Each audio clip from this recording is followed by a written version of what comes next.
Bonjour à tous, aujourd'hui on se retrouve pour une vidéo sauvetage d'orchidées. C'est à nouveau un phalaenopsis qui est en difficulté et cette fois-ci c'est le mien. En fait c'est mon phalaenopsis préféré.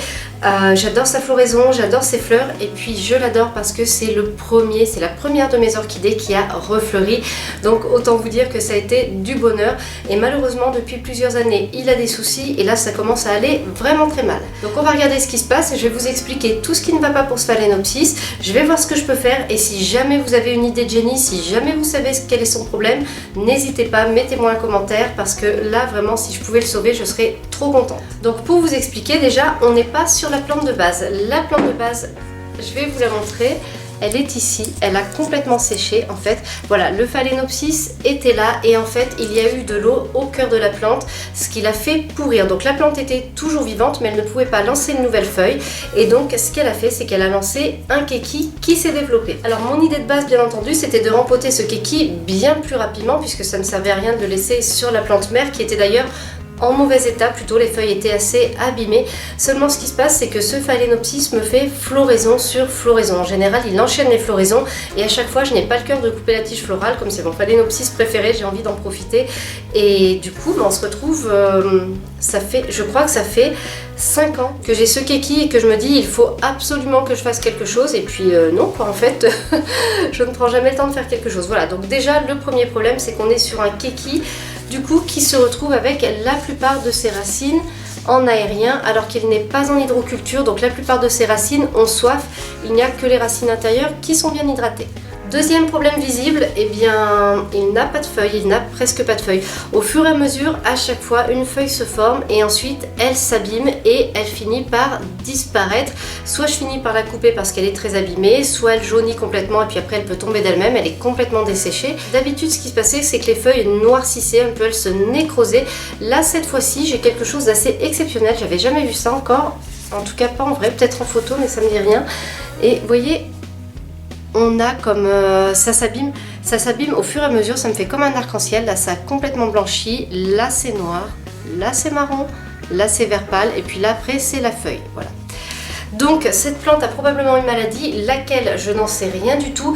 Toujours est-il que ces feuilles s'abîment au fur et à mesure. Et là elle lance une deuxième feuille, vous voyez. Alors ça c'est tout neuf, c'est pour ça que je me décide vraiment à essayer de la sauver parce qu'il se passe quelque chose, il y a une feuille donc elle veut vivre cette plante et moi j'ai envie de la garder.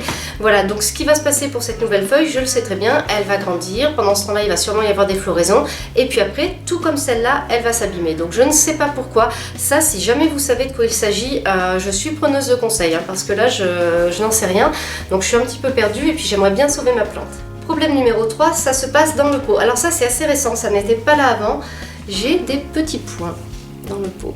J'espère que vous les voyez, sinon j'essaierai de vous faire un plan après. En tout cas il y en a partout des petits points blancs en fait. Donc ça fait peut-être partie de la maladie, c'est peut-être la maladie ou c'est peut-être une conséquence de la maladie. Toujours est-il qu'à mon avis ce n'est pas génial et il vaut mieux que je rempote parce que si je la laisse là-dedans, ça ne va pas aller mieux. Détail numéro 4, c'est la tige florale qui se dessèche sur place. Alors d'habitude je les coupe tout de suite, mais j'en avais parlé avec l'un d'entre vous qui m'avait suggéré de la laisser en place au cas où un kéki arrive dessus. Ça n'a pas l'air d'être le cas, par contre là je me demande si je n'ai pas... c'est tout récent je pense, j'ai l'impression d'avoir à nouveau une nouvelle tige florale qui se forme. Bon, on va voir. On a quand même un problème numéro 5 que je n'ai pas encore mentionné, mais alors qui est le corollaire du fait qu'on est sur le kéki avec les racines plus ou moins aériennes, c'est que avec la lumière excessive, les racines ont brûlé là. Donc ça à mon avis ça ne peut pas être bon pour la plante. Je pense vraiment que c'est une brûlure, regardez on le voit aussi là sur cette racine. Donc pour récapituler, cette plante c'est un kéki sur une ancienne pousse qui est complètement desséchée. Donc ces racines sont aériennes, donc en fait elles sont mal hydratées, elles se dessèchent très très vite. En plus elles ont brûlé puisque à force d'être à l'air, elles prennent le soleil et parfois bon bah ça finit par les brûler quand le soleil est trop fort, notamment en été. On a le problème de la feuille là qui a cette coloration étrange là, et puis de toute manière les feuilles qui se nécrosent une par une. Il peut y en avoir une qui est en train de pousser pendant qu'une autre se nécrose. On a bon la tige florale, ça c'est accessoire, on verra si on l'enlève. Et puis on a le problème des points blancs dans le substrat. Donc pour essayer de sauver cette plante, je vais tenter plusieurs choses en même temps. Premier point, ça va être séparer le kéki de la plante mère qui s'est complètement desséchée. Ça à mon avis ça ne peut lui faire que que du bien. Deuxième point, je vais la dépoter et je vais nettoyer soigneusement les racines parce qu'il y a tous ces points blancs dans le pot qui m'inquiètent. Je ne sais pas de quoi il s'agit, donc un bon rinçage des racines, à mon avis, ça ne fera pas de mal. Troisième point, je vais faire un rempotage et comme cette plante a l'air d'être en mauvais état, je me demande si je ne vais pas tenter un rempotage en hydroculture comme j'ai fait récemment pour un autre phalaenopsis qui n'allait pas bien, puisque ça a l'air de bien lui aller à ce phalaenopsis pour l'instant. Ce n'est que le début de l'hydroculture, mais il va déjà mieux. Donc là, je me demande si un rempotage en hydroculture ne pourrait pas être favorable à la plante. Quatrième point, je pense que je vais couper la tige florale. Elle est peut-être en train de me faire une nouvelle hampe ici, mais à mon avis, si on veut qu'elle reparte, qu'elle se donne au maximum, que la feuille pousse bien, il vaut mieux ne pas l'embêter avec des fleurs. De toute manière, je suis à peu près sûre qu'elle m'en refera, hein, sauf si elle meurt entre temps, ce que j'espère que ça ne va pas arriver. Voilà, donc je vais couper aussi la hampe florale. Première étape, je vais couper la tige florale. C'est très facile, ça va prendre une seconde. En deuxième étape, ce que je vais faire, c'est que je vais dépoter la plante et on va regarder ensuite de plus près l'affaire du keki, voir comment on peut les détacher. Parce que là, vous voyez bien tous les points blanc qu'on a un petit peu partout, notamment sur le substrat. Vous voyez là, alors ça c'est une racine et on a là la jonction entre la plante mère et le keki. Donc c'est ici qu'il va falloir que je vienne couper en fait. Donc ici, vous voyez, on a ce qu'il reste de la plante mère avec ce qu'il lui reste de racines. Et donc là, mon keki est devenu en plusieurs années, c'est normal, une plante avec un système racinaire assez important. Alors vous voyez, les racines sont toutes en très bon état. Je n'ai pas de racines pourries, je n'ai pas de racines inutiles, abîmées. Donc je pense que je vais toutes les conserver. En revanche, je vais soigneusement les nettoyer parce qu'on a toujours là ce problème de points blancs sur le substrat et ça, je me demande ce que ça peut être.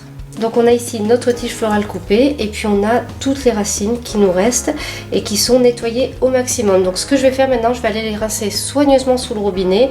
Je vais mettre de l'eau à température ambiante, hein, pas de l'eau froide, pas de l'eau glacée.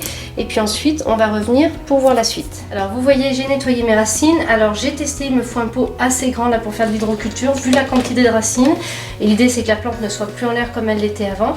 Donc je vais prendre ce grand pot et puis je vais quand même couper une partie des racines, on va les raccourcir, hein, et comme ça rentrera mieux. Je ne vous détaille pas le rempotage en hydroculture parce que ça, je vous l'ai déjà montré dans ma première vidéo sur l'hydroculture et je pense que je le détaillerai beaucoup plus dans une autre vidéo quand j'aurai plus d'expérience. Le rempotage en hydroculture est terminé, donc si la plante va mieux, je mettrai un vrai cache-pot. En attendant, j'utilise un pot en verre transparent, ça va me permettre de surveiller l'arrosage beaucoup plus facilement, surtout que je débute en hydroculture. Donc j'ai modifié tous les points qui pouvaient éventuellement poser problème. J'espère que du coup cette feuille-là va se développer plus vite, plus rapidement et surtout j'espère qu'elle ne va pas s'abîmer après comme celle-ci le fait. Je vous tiens au courant dès que possible. Cette vidéo est maintenant terminée, j'espère qu'elle vous a plu. Si vous avez des remarques, des questions, n'hésitez pas à les poster en commentaire. Merci et à bientôt pour une nouvelle vidéo.